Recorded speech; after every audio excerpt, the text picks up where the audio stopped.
28 Days Later is a terrifying new thriller from Danny Boyle, the man who brought us Trainspotting. Set 28 days after a devastating epidemic ravages Britain, the film follows a handful of survivors as they struggle to make sense of the aftermath. Very simply, it's a story of a group of survivors trying to make their way to safety after the outbreak of a terrible viral infection.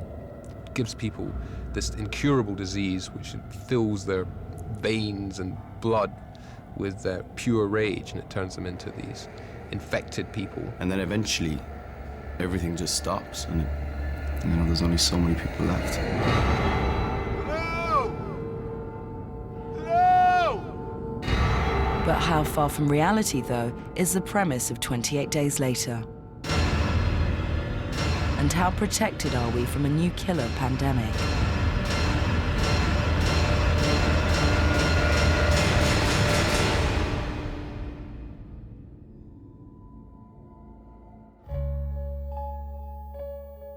We evaluated overall trends in deaths due to infectious diseases.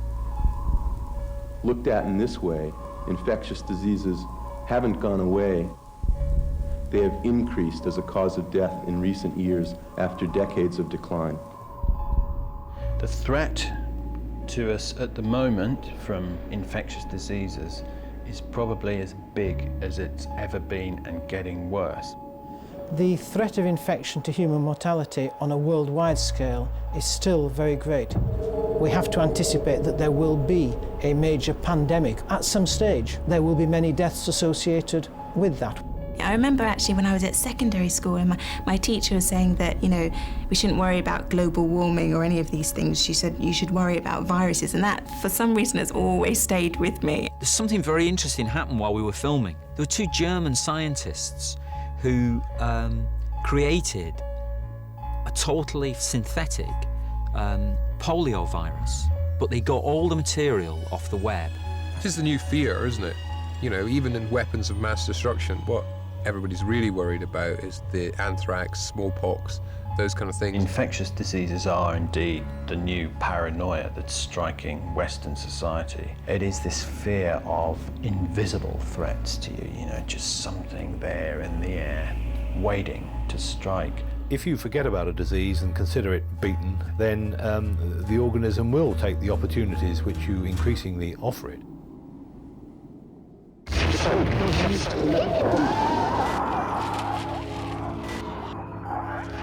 Nothing else has the power to bring a nation to its knees like the consequences of a killer epidemic. I expect new things to appear over the years, but you can't predict when and where. I don't think we're ever far from the next pandemic. Over the last 10 years, an alarmingly high number of national crises have been a direct consequence of infectious disease. But there's always been rumblings. I've always felt a little uneasy in the way things have been going. It's constantly testing what the world can take, In the case of foot and mouth, it resulted in the slaughter of over 5 million animals. That's more than the entire human population of Liverpool. We saw in the foot and mouth epidemic just how quickly things can spread. More than 127,000 farms were subjected to infected area restrictions. It put the greatest strain imaginable on the country's animal health services. Eventually, it resulted in the military being drafted in. So you heard our broadcast? Yeah, we did. We must be a disappointment. You were hoping for a full brigade, an army base with helicopters and a field hospital. We're just hoping for... The answer to infection. Yeah. The cost to the economy has been estimated at over £4.2 billion. From the recent outbreak of foot and mouth disease, I think we've actually learned some important lessons. We can't always prevent the outbreaks of infectious disease in the UK. Our aim is to pick them up quickly, provide the evidence on which containment measures can be taken, and build a protection system such as through vaccination.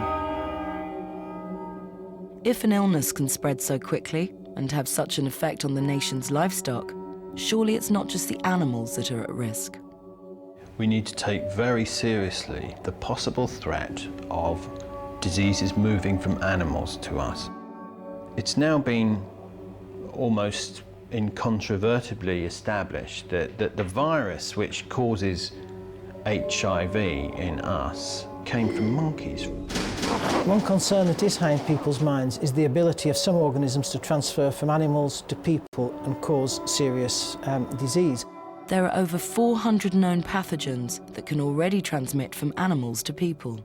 In Malaysia, a few years ago, a big outbreak of what was called Nipah virus disease in pigs spread to human beings and caused over 100 deaths. We shouldn't assume that if a disease is in an animal, that it won't at some stage pose a threat to us. At the moment, foot and mouth can't infect humans, but there is a chance it might evolve.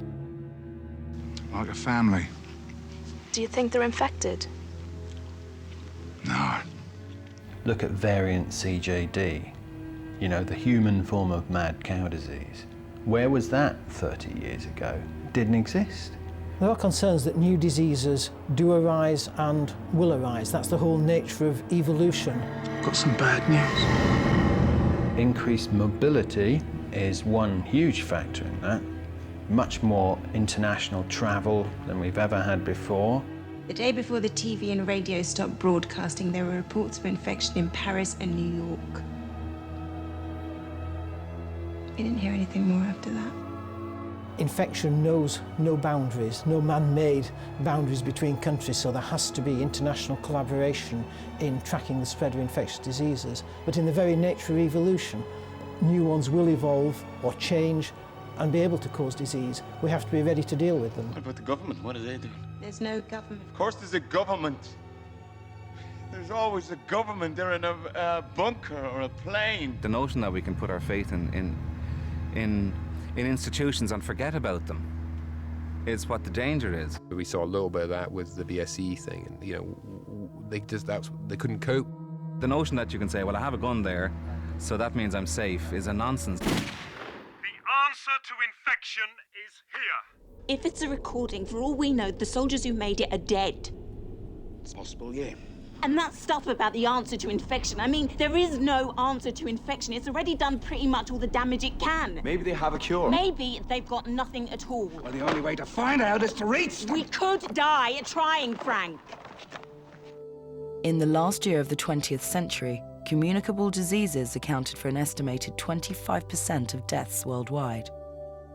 When you look at tuberculosis worldwide and malaria and the other infectious diseases, gastroenteritis in the third world, these are major killers. Every day the human body is coming under attack from disease-causing microbes. Nobody is immune. We're living in a sea of bacteria, let there be no doubt about that. They're in our environment, they're on our skin. So the idea of a new killer epidemic infecting the country is not far-fetched at all. Yes, in the United States, we've seen the West Nile virus, which is a disease of birds spread between them by mosquitoes.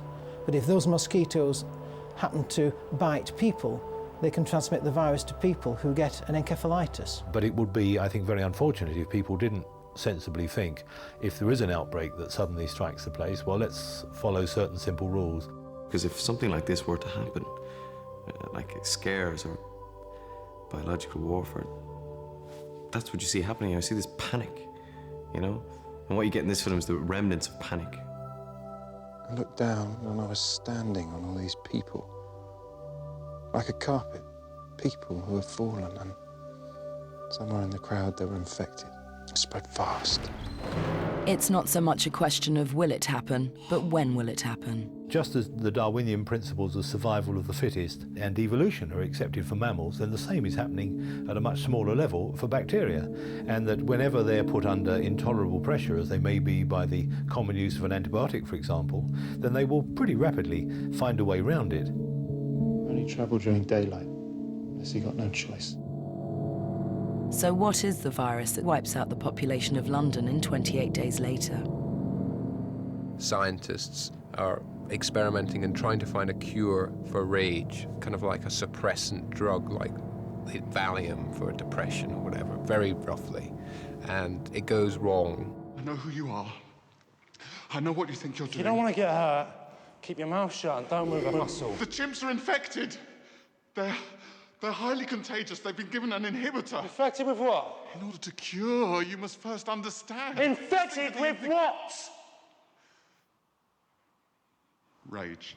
It's a primate-based virus. It's hideously virulent. It's spread by contact with the blood. Scratches, bites, etc. And it leads to a permanent, appalling state of aggression. Mailer? Jim. Jim, Mailer.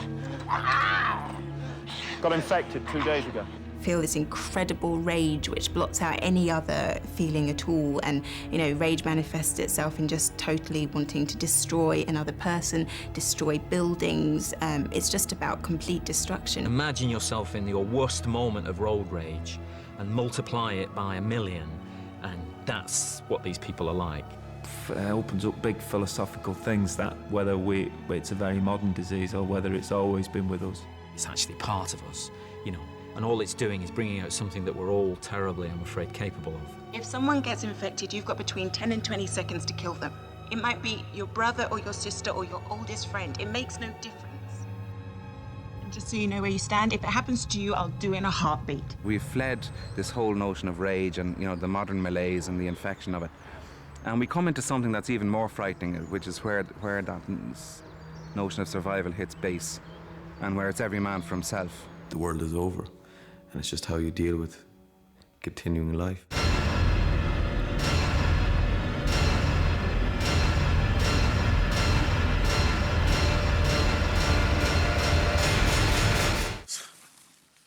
you know what I was thinking? You were thinking that you'll never hear another piece of original music ever again.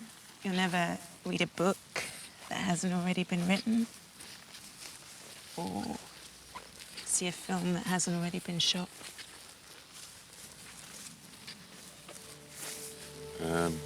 That's what you were thinking. In 28 days later, the filmmakers created a thoroughly gripping vision of a country crippled by a new disease. For me, when you read a screenplay that's a good screenplay, you see the film, and that's the way Alex writes. If you've read The Beach, whatever you think of the story, I think you visualize it, you want to know what happens next. What attracted me most about the script was the intelligence of it and the issues that it was trying to investigate and the comment it was making on society in general. If you look at the whole life of the planet, man has only been around for a few blinks of an eye. So if the infection wipes us all out, that is a return to normality. I thought the script was terrifying. I thought it was a real page turner. When I find myself saying the lines in my head, I usually figure I wouldn't be miscasting it. I was reading it thinking, this is my kind of film. And so it's like I'd go to watch it in the cinemas and so. That's what I said to him. I said, I like this, Danny, it's terrifying. Good.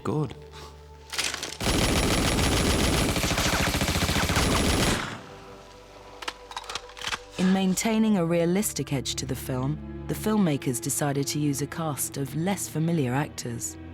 Jim is like the everyman, do you know what I mean? He's just the guy off the street, he's the bike courier. He wakes up out of a coma in a hospital, and the hospital is just completely abandoned, and he walks out onto Westminster Bridge, and London is just desolate, and there's signs of that something unusual has gone down. Selena is one of the people who's survived the rage virus that's been set loose. She's had to shut down emotionally in order to survive, so she's quite cold. You should be more concerned about whether they're going to slow you down. Right, because if they slowed you down... I'd leave them behind. In a heartbeat? Yeah. I wouldn't. Then you're going to wind up getting yourself killed. I have this wonderful relationship with my daughter, and we're hiding out in a survival mode in a high-rise flat. He was just a very beautifully written character. We have a spare room. In there. Are you and Selena? No. No, I'll take the living room. It's fine. Right. I play a character called Major Henry West, who's a senior officer in the British Army. He and his 8 soldiers are uninfected. But basically what he's done is he's taken over a stately pile, a mansion, and he's made it impregnable. High perimeter wall, which helps. And we've been lacing the ground with tripwires and landmines. You wouldn't want to mow the lawn, but if they get in, we hear them. She doesn't trust the army saying that they have the answer to infection, and she knows that there actually is no answer to infection. He represents the head and Jim represents the heart, and ultimately there's conflict between the two. I want to give you a chance. You can be with us. To create a more urban feel to the images, the filmmakers chose digital video over film. I think it's beautiful for urban work. It has a grittiness about it that's magnificent for your city movie, really. Hey. What's that? Let's go. This is the way we record our lives. We are surrounded in this city by cameras. They're everywhere, and they're all these DV cameras, all types of them, and they're recording our every motion all the time. It definitely suits the story, suits the British story, particularly that sort of slightly rough edge. I think when you want something like this to feel really real, you know, it's an appropriate medium to use. Hello?